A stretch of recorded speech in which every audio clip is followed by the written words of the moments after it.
Shalom Bapak Ibu Saudara. Kita teruskan studi kita kristalisasi masih di kitab Yeremia. Kali ini tema sudah yang ke-13. Kita ambil tema putusnya dinasti Daud. Jadi sebenarnya begini, latar belakangnya itu kita tahu perjanjian Daud ketika Tuhan memberikan suatu perjanjian dinasti, artinya seluruh keturunan Daud tidak akan putus, janji itu bahwa seluruh keturunannya akan memerintah Israel. Ya, nah, kita tahu ketika Raja Salomo itu kerajaan pecah ya, maksudnya Salomo menyembah berhala, kemudian Rehabeam anaknya Salomo itulah di situ pecah menjadi dua kerajaan. Jerobeam di sebelah utara di sana ambil 10 suku ya, suku Efraim itu ya, Jerobeam itu, dan di sini Yehuda dengan Benyamin. Jadi tapi Tuhan janji ya, janji Tuhan itu tidak mungkin dicabut, atau Tuhan setia ya, Tuhan setia. Misalnya ya, kalau Israel itu dia bikin perjanjian lama itu antara Yahweh dengan Israel yang diperantain Musa, dan perjanjian itu sudah digagalkan ya dari pihak Israel. Tuhan tidak berhenti di situ ya, Tuhan tidak mundur, tapi dia bikin lagi perjanjian yang baru yang justru lebih baik ya, begitu Tuhan itu ya. Dia tetap setia menjaga janjinya ya, bahkan membuat yang lebih bagus ya. Nah, begitu juga dengan Daud ini. Jadi ini nanti kita melihat putusnya itu di Raja Yoyakin, karena dinubuatkan di sini. Nanti kita lihat dulu, kita baca dulu ayat-ayatnya, karena ini menurut saya ini suatu peristiwa yang penting, walaupun ya menyedihkan lah ya. Bagaimana Tuhan sudah janji bahwa engkau Daud, keturunanmu semuanya akan memerintah kerajaan Israel. Tiba-tiba nanti kita lihat dulu karena dosa-dosa, akhirnya putuslah dari Yoyakin, di Yoyakin itu terakhir itu. Kemudian dibuanglah Yehuda ke Babel 70 tahun. Nah, bagaimana selanjutnya itu? Nah, mari dulu kita melihat dulu ya. Kita ulangi dulu beberapa dosa ini dari pasal 22 ya. 21 22 lah ya. Yang Tuhan tegur dulu keturunan Daud ini. Mari kita baca dulu Yeremia 21 ayat 11 ya. Kepada keluarga Raja Yehuda, dengarlah firman Tuhan. Beginilah firman Tuhan, hai keturunan Daud. Jadi ini bicaranya mengenai soal keturunannya nih ya, karena Tuhan sudah janji bahwa keturunannya akan terus memerintah. Tapi diperingatin di sini, jatuhkanlah hukum yang adil setiap pagi. Lepaskanlah dari tangan pemerasnya orang yang dirampas haknya, supaya kehangatan murkaku jangan menyambar seperti api. Jadi keturunan Daud ini punya dosa di sini, tidak menjalankan hukum dengan adil ya. Terus tidak melepaskan orang yang dari tangan pemerasnya, orang yang dirampas haknya. Biasanya anak yatim, janda, orang-orang miskin lah, biasanya itu yang paling kena tindas ya. Nah, ini keturunan Daud enggak menyelesaikan, enggak berbuat adil ya, tidak melepaskan orang dari pemerasnya. Ayat di pasal 22 lagi diingatkan lagi, lakukan keadilan dan kebenaran, lepaskanlah dari tangan pemerasnya. Ini pasal 22 ayat yang kedua ya. Lepaskanlah dari tangan pemerasnya orang yang dirampas haknya. Janganlah engkau menindas dan janganlah engkau memperlakukan orang asing, yatim dan janda dengan keras. Janganlah engkau menumpahkan darah orang yang tak bersalah di tempat ini. Nah, keturunan Daud melakukan dosa-dosa ini ya. Dia tidak melakukan keadilan, tidak melakukan kebenaran, tidak melepaskan orang yang dirampas, yang ditekan, enggak memperlakukan orang asing, yatim, janda dengan baik ya. Malah ditambah lagi dosa di sini, menumpahkan darah orang yang tak bersalah. Jadi banyak orang-orang tak bersalah yang barangkali dia membela kebenaran, barangkali suara kenabian, nabi-nabi itu banyak yang mati itu oleh keturunan Daud ini. Ya, termasuk nanti Yeremia kita melihat walaupun nggak jadi dibunuh ya, itu Zedekia memenjarakannya dan sebagainya. Jadi banyaklah dosa-dosa ini. Yang kedua ya, yang berikut dosa daripada dinasti Daud. Ini kita lihat keturunan Daud itu ya. Pasal 22 ayat 9. Mereka telah melupakan perjanjian Tuhan. Ini dia. Sujud dan telah sujud menyembah kepada Allah lain dan beribadah kepadanya. Nah, di sini dosa yang berikut, yang ketiga ini ya, yang kita lihat di sini. Melupakan perjanjian Tuhan. Perjanjian Tuhan yang dimaksud di sini adalah perjanjian yang diikat antara Yahweh dengan Israel yang diperantarai Musa di Gunung Sinai itu. Itu. Dikatakan jangan ada ilah lain di hadapanmu. Ah, ini dilanggar. Mereka membuat ilah-ilah lain ya, menyembah berhala kepada ratu sorga, kepada Baal, Asyera dan macam-macam lah. Ya, sesuai dengan kebiasaan bangsa-bangsa sekitarnya. Inilah yang dilakukan oleh keturunan Daud. Mulainya dari Salomo itu ya, ketika itu Salomo kan kita tahu dia istrinya banyak ya. Nah, ketika Salomo tua, istrinya itu yang dari bangsa-bangsa lain, dari Moab, dari Amon, Edom, apa semuanya, Sidon, Het. Semuanya orang-orang itu kan punya ilah-ilahnya sendiri-sendiri. Nah, ini anak-anak kalau orang udah tua itu biasanya kan kalau diminta bagaimana tolonglah Pak, ini bikinlah dulu di sini mesbah untuk ilahku, kata istri-istrinya ini yang masih muda. Kan datang terus istrinya itu, udah 1000 total itu. Akhirnya Salomo bikin, ya udah bikin aja di sini mesbah untuk dewa, ada untuk Baal, untuk dewa orang Sidon, dewa orang Moab, semuanya bikin. Oh, akhirnya Yerusalem itu selain bait suci yang dibangun Salomo itu banyak mesbah-mesbah untuk ilah-ilah lain. Nah, di situ Tuhan melihat engkau sudah tidak lagi sepenuhnya mengikut aku, ya kan istri-istrinya tuh menarik dia. Itu mulainya keturunan Daud itu menyembah berhala itu Salomo. Ya, pecahlah kerajaan itu. Nah, kalau kerajaan yang utara itu udah nggak pernah ada yang baik. Dari kerajaan di Jerobeam itu malah bikin 2 anak lembu itu kan. Yang satu ditaruh di Betel, kota Betel, dan satu di kota Dan itu. Ya, udah mulai itu. Makanya mereka ini yang dibuang ke Asyur nggak balik ya. Jadi penyembahan berhala ini dosa yang ketiga ya. Kemudian yang ada lagi nggak? Atau cukup dulu lah itu ya. Yang ketiga, intinya daripada dosa-dosa daripada keluarga Daud, keturunan Daud ini, pertama tidak ada keadilan, tidak ada kebenaran, ya, mereka nggak jalankan hukum.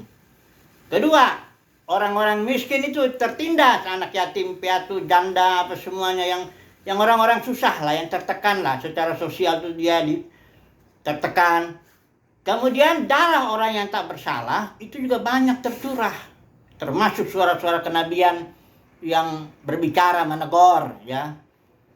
Cuma yang ketiga ini melupakan perjanjian. Ya, ini dosa ini saudaraku, Tuhan itu cinta keadilan dan dia sangat perhatikan terhadap orang-orang miskin, janda nih. Makanya kalau dalam kekristenan terjadi penindasan, katakan ya ketidakadilan. Oh, itu dilihat Tuhan itu. Yang dilihat Tuhan bukan lihat gedungnya megah ya, banyak pengikutnya atau banyak ritual yang bagus, enggak, itu dulu yang dilihat Tuhan. Yang dilihat Tuhan di sini ada nih keadilan nih. Ya, ada orang melayani sekian puluh tahun gitu terus pecah, dia pergi begitu aja, nggak dikasih apa-apa. Nggak ada bagian apa-apa. Janda-janda orang miskin ini semua diperhatikan nggak nih? Karena gereja mula-mula itu uangnya yang utama dikumpulkan uang itu karena digerakkan Roh Kudus pada ngumpulin uang. Nggak ada ajaran perpuluhan, buah sulung lah, janji iman lah, macam-macam nggak ada. Nggak ada bangun gedung. Gereja mula-mula nggak ada bangun gedung. Jadi uang dikumpulkan, dibagi lagi. Tiap hari itu dapat jatah janda-janda, orang-orang miskin, orang-orang yang inilah ya. Jadi karena ketidakadilan atau penindasan ya, terutama yang janda, miskin, orang susah ini diperhatikan Tuhan ini. Jangan saudara pikir, oh dia sukses karena, tunggu dulu lah, jangan bicara-bicara yang terlalu gedungnya besar atau monumennya besar. Enggak itu dulu yang Tuhan lihat. Dilihat ada nggak keadilan, ada orang-orang yang darah orang yang tak bersalah tertumpah nggak di situ. Ada nggak di situ janda, orang miskin, yatim piatu atau semua orang susah itu diperhatiin nggak? Gitu, yang dilihat itu, ya. Kemudian perjanjian. Ya, kalau sudah lihat perjanjian baru itu kan sudah tahu itu bersifat batiniah. Kalau perjanjian lama memang lahiriah, berkat-berkatnya lahiriah. Kalau dalam Efesus 1:3 berkat-berkat perjanjian baru terutama berkat rohani ya. Efesus 1 ayat 3. Tuhan sudah berkati kita dengan segala berkat rohani. Ya, berkat rohani itu pengalaman-pengalaman bersama dengan Tuhan yang disimbolkan kemasuki banyak sekali. Mulai dari luar itu ya, bejana pembasuhan, ada mesbah tembaga, yang di dalam juga ada kandil itu pengalaman dengan Roh Kudus itu, terus ada mesbah dupa, ada juga di sini meja roti sajian, pengabdian, terus masuk lagi ke dalam itu semua pengalaman rohani itu disimbolkan oleh benda-benda itu. Nah ini berkat rohani itu banyak sekali ya. Tapi apakah itu dibicarakan dalam konteks perjanjian baru, dalam konteks dunia kekristenan, atau bicara berkat jasmani terutama yang itu ditekanin ya. Berkat rohani sama sekali tidak terlalu ditekankan. Jadi melanggar, kalau itu sudah dianggap melanggar perjanjian, karena sudah perjanjian baru ini diberitakan nggak ini? Kalau menurut saya dalam kekristenan sangat sedikit sekali perjanjian baru dibicarakan. Malah dibawa-bawa lagi hukum dalam perjanjian lama, hukum perpuluhan, hukum buah sulung, ya macam-macam itu. Kenapa nggak hukum rajam dibawa ya? Karena nggak enak itu kan. Jadi itulah dia dosa-dosa keturunan Daud. Kemudian secara khusus di sini disebutlah dosa beberapa dosa daripada keturunan Yosia. Jadi gini, Yeremia itu melayani 47 tahun mulai dari zaman Yosia ya. Kemudian ada anaknya, Yosia itu sebenarnya punya anak ini ada 3, ada 4 ya. Ada Yohanan, ada Yoyakim, atau nama-namanya ini ada beda-beda ya, tapi suruh catat ini. Kalau lihat di kamus-kamus Alkitab itu kelihatan itu.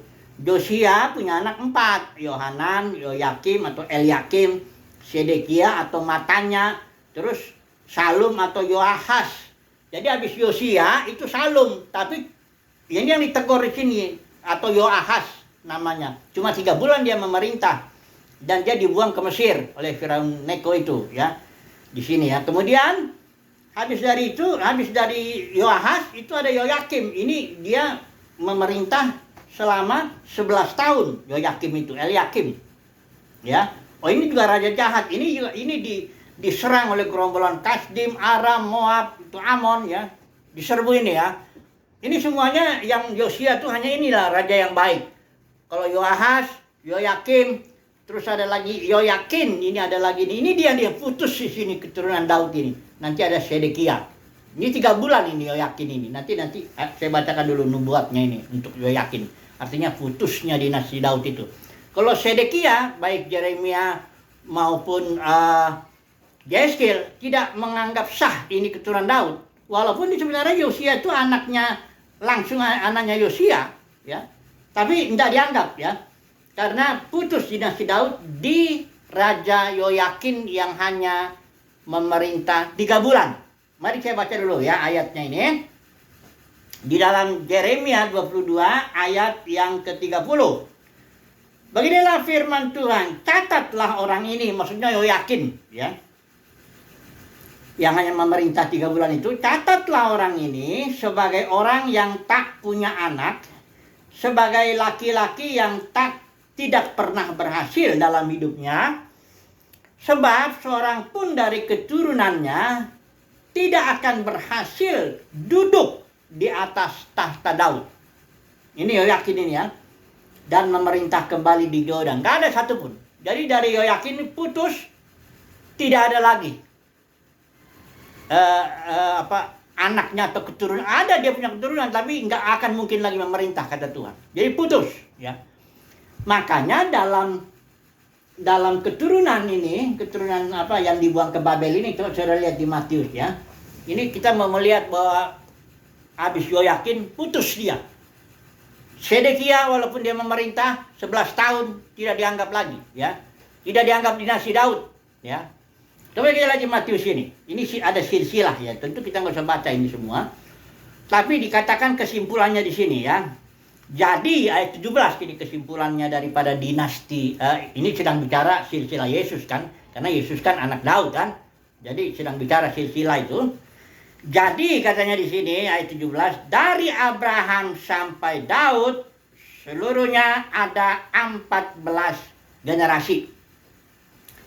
Dari Daud, ini mulai dinasinya itu ya. Dari Daud sampai ke pembuangan Babylon itu ada 14 juga. Ya. Dan dari pembuangan Babylon yang balik itu sampai Kristus, nanti kita bahas ini Kristus ini siapa. Pokoknya dari pembuangan Babylon yang balik itu sampai Kristus itu ada 14 juga. Nah, sekarang kita lihat putusnya ini ya. Perhatikan ini. Kalau kita lihat 14 generasi dari Abraham sampai Daud, itu artinya Abraham hitung satu.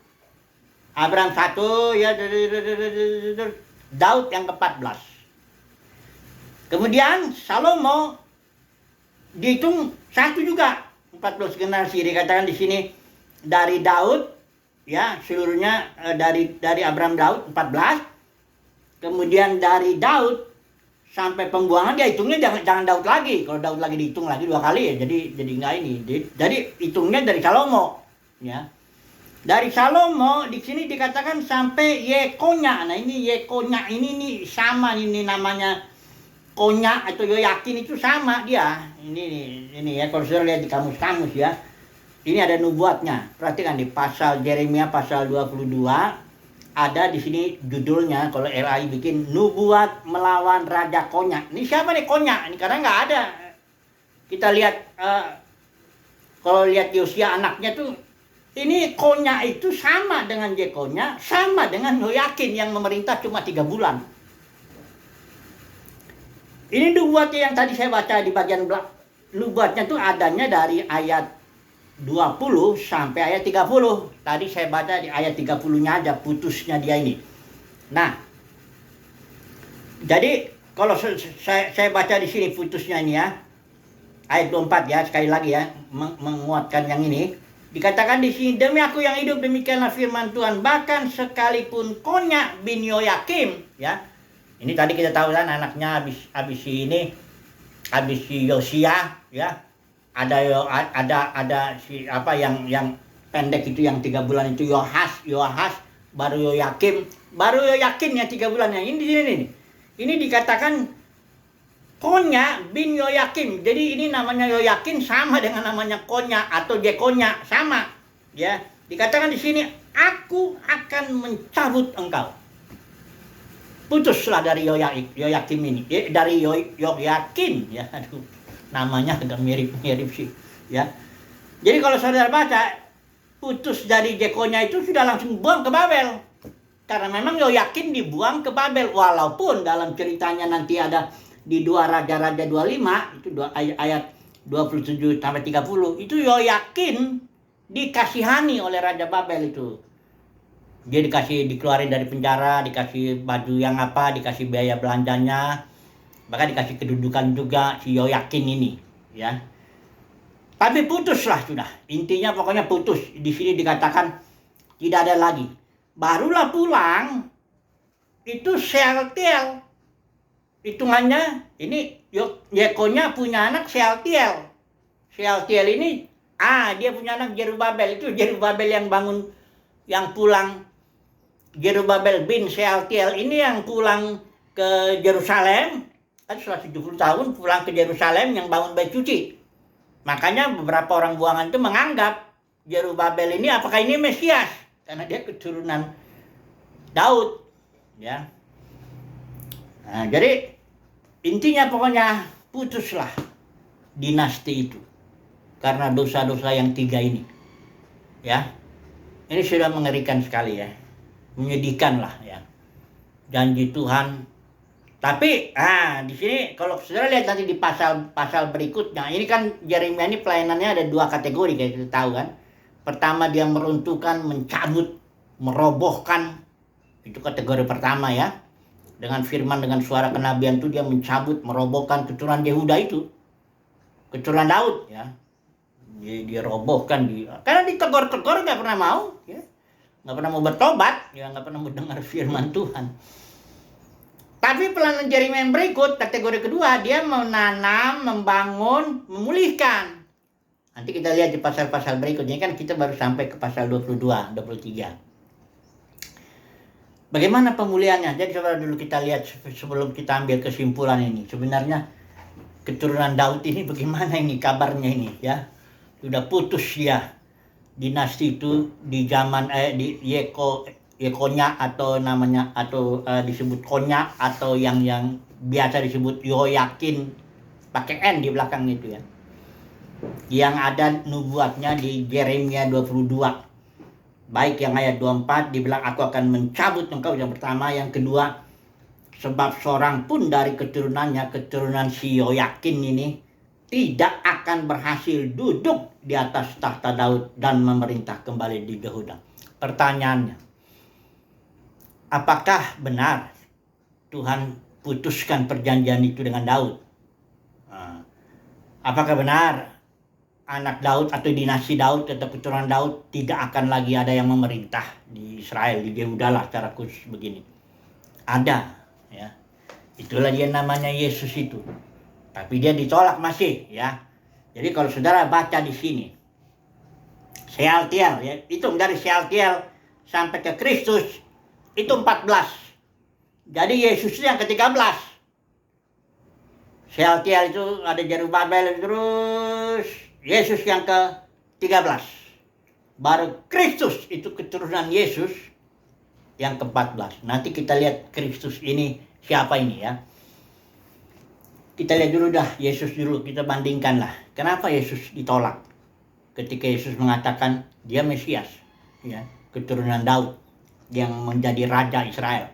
Kan waktu Pilatus nanya, apakah engkau raja? Oh iya, aku raja, katanya Yesus ya. Tapi kerajaanku nggak dari sini. Ya. Dan kenapa Yesus datang juga dia diutus? Oh, dia mau menegakkan kerajaannya. Waktu muridnya nanya setelah kebangkitan Yesus, Tuhan kapan kerajaan Israel terbangun? Engkau nggak perlu tahu katanya. Tapi jelas nanti akan terbangun. Kalau kita lihat Yerusalem baru itu di zaman berikut ya, terbangun dia. Sekarang ini belum, sampai sekarang Israel tetap tidak menerima Yesus sebagai Mesias. Mari kita lihat dulu. Pertanyaan Yesus pernah nanya gini, ayat Matius 23 ya. Yesus pernah nanya ini sama orang Farisi.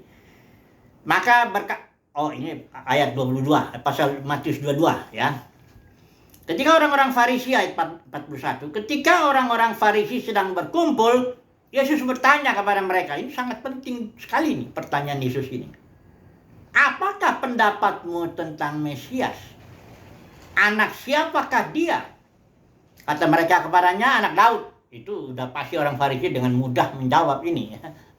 Nggak jangka dia bahwa Yesus akan mengutip Mazmur, itu ada di kutipan itu di ayat 44. Itu ada ayat 44 itu kutipan dari Mazmur 110 ya. Kutipan dari Mazmur ya. 110 ya itu ya. Mazmur 22 ayat 4 ya. Mazmur 110 ayat 1. Ini kutipannya. Yesus langsung kasih kutipan ini. Lah, kalau memang Daud itu Mesias itu anak Daud, ayat 43 katanya. Bagaimana Daud oleh pimpinan roh dapat menyebut Mesias itu anak tuannya?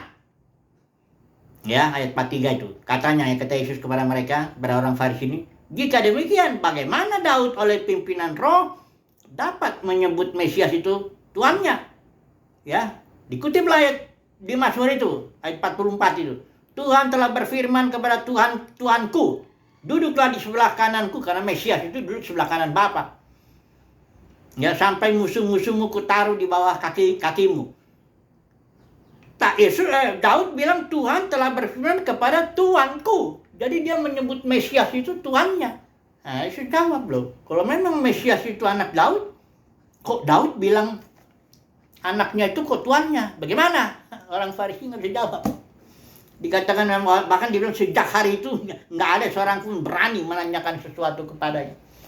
Jadi Yesus maksudnya begini, Mesias itu lebih tinggi dari Daud, ya.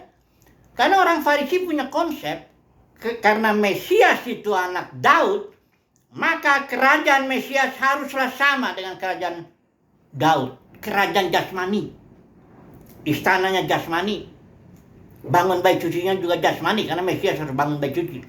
Musuh-musuhnya juga jasmani, harus melepaskan dari musuh jasmani, pokoknya serba jasmani lah, ya. Tahu-tahu datang Yesus, dia mau menegakkan kerajaan yang bukan dari sini, kerajaan kepada Pilatus, kerajaan sorga, dimensi sorgawi, ya, musuhnya iblis, roh jahat, ya, berkatnya terutama berkat rohani, ya, semuanya yang serba rohani, bukan menyelamatkan Israel daripada musuh-musuh jasmani, tapi menyelamatkan Israel dari dosanya, dari iblis, roh jahat dan sebagainya. Waduh, orang Farisi nggak bisa ngerti itu. Nggak bisa ngerti, ya. Bahwa Yesus datang akan menegakkan kerajaan dalam dimensi lebih tinggi daripada dimensi Daud. Itu sebabnya Daud menyebut Mesias itu Tuannya. Kenapa? Karena kerajaan Daud itu dalam dimensi lebih rendah, dimensi jasmani. Sementara Mesias kerajaannya dimensi sorgawi. Itu makanya Daud bilang oleh pimpinan roh, Daud bilang, Tuhan telah berbicara kepada Tuanku. Dan dikatakan di sini memang Tuanku itu artinya Mesias itu akan sampai musuh-musuh, semua musuh-musuh itu. Dan musuh terakhir itu maut. Akan ditaklukkan, ya, oleh Mesias ini. Jadi sebenarnya janji Tuhan kepada Daud itu digenapi. Cuma Israel saat ini belum mau terima bahwa Mesias yang adalah keturunan Daud itu, bahwa Yesus yang adalah keturunan Daud itu adalah Mesias. Dan kerajaannya spiritual. Nggak mau terima orang Yahudi. Kalau saudara baca di YouTube, rabi-rabi Yahudi itu, kalau ngomong, kami nggak butuhlah misionaris Kristen katanya. Kami sudah tahu kalau memang Yesus itu Mesias, kami tahu. Dia jawabnya gini, Yesus bukan Mesias. Kenapa? Karena sudah disalib. Sudah mati. Ya, karena pengertian dia itu Mesias harus 3 setidaknya. Harus melakukan 3 perkara jasmani. Pertama, bangun bait suci jasmani. Kedua, bikin Israel itu menjadi kepala ya ke bangsa-bangsa lain, ekor, dalam arti membebaskan bangsa Israel dari musuh-musuh jasmani. Pokoknya yang jasmani lah. Jadi kata orang Daudi, rabi-rabi itu bilang, kami nggak disuruh percaya kepada Mesias katanya. Kami bisa lihat kok dengan mata jasmani apa dia Mesias atau bukan. Karena jelas kalau Mesias itu, ya. Ini sampai detik ini makanya Israel tidak terima, ya, Yesus sebagai Mesias. Persoalan sekarang ini, ya, Yesus itu punya keturunan Kristus. Ini cepat dulu sebelum saya ambil kesimpulan. Siapa Kristus itu? Ya, dengan mati dan bangkit itu Yesus itu dia punya keturunan sesuai dengan Yesaya 53 bilang, ya. Dia akan melihat umurnya panjang, dia akan memiliki keturunan, melihat keturunannya itu di Yesaya 53:10, atau saya baca dulu ini, ya. Baik, kita jelas, ya. Yesus itu punya keturunan, ya. Hanya ada keturunannya itu Kristus. Perhatikan Yesaya 53:10.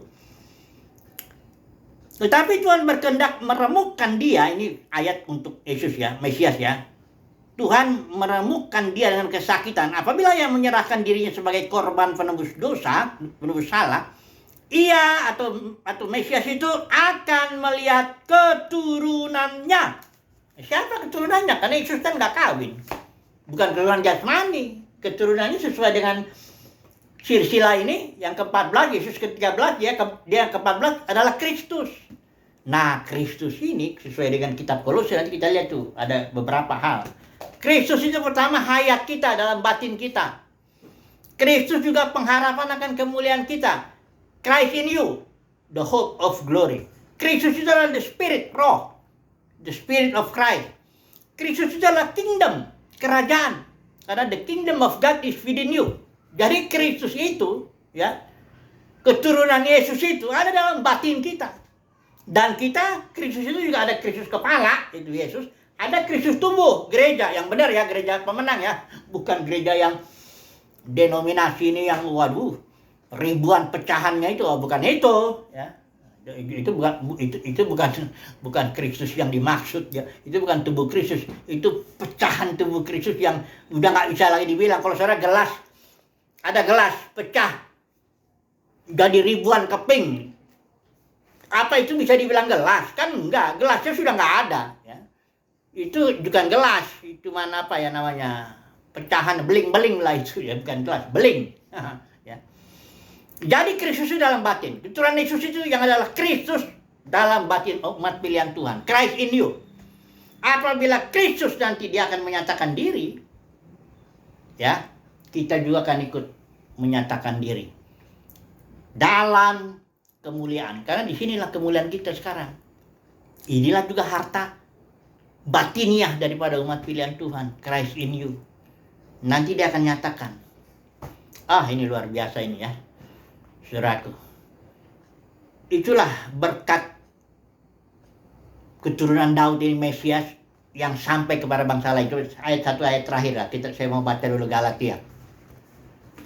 Supaya kita tahu berkat daripada Abraham ini secara khusus ini yang sampai kepada bangsa-bangsa lain itu berkatnya apa? Ya, jangan bicara-bicara yang jasmani lagi. Ini soal kerajaannya kerajaan rohani, dimensi surgawi ya. Ya, kalau ada dalam kekristenan memang sudah menjadi jasmani. Ya, baik cuci gedung, ada yang bilang ini gedung ini rumah Tuhan ini katanya. Jadi supaya bayar di situ ya, perpuluhannya apa semuanya. Ya kacau lagi. Ya, ngomongnya UD, ada juga khotbahnya yang UD ya. Soalnya itu jasmani ya. Coba dulu kita lihat dulu Galatia pasal 3 ini ya, pasal 2 ya. Pasal 2 apa pasal 3? Galatia, berkata Abraham sampai kepada Galatia pasal 3 ayat 14. Yesus Kristus telah membuat ini supaya di dalam dia berkat Abraham sampai kepada bangsa-bangsa lain, sehingga oleh iman kita menerima roh. Jadi berkat Abraham itu adalah roh yang telah dijanjikan, the Spirit of Christ. Itulah berkat Abraham. Itulah berkat Mesias bagi kita saat ini sebagai keturunan Yesus Kristus dalam batin. Jadi simpulannya, ya, marilah kita fokus kepada batin kita. Ikutilah dia Kristus itu, karena dia Spirit, dia memimpin, dia mengajari kita, ya, bagaimana hidup sehari-hari. Itulah ibadah. Ibadah dalam roh dan kebenaran itu mengikuti Kristus yang dalam batin. Oke, puji Tuhan, haleluya, amin.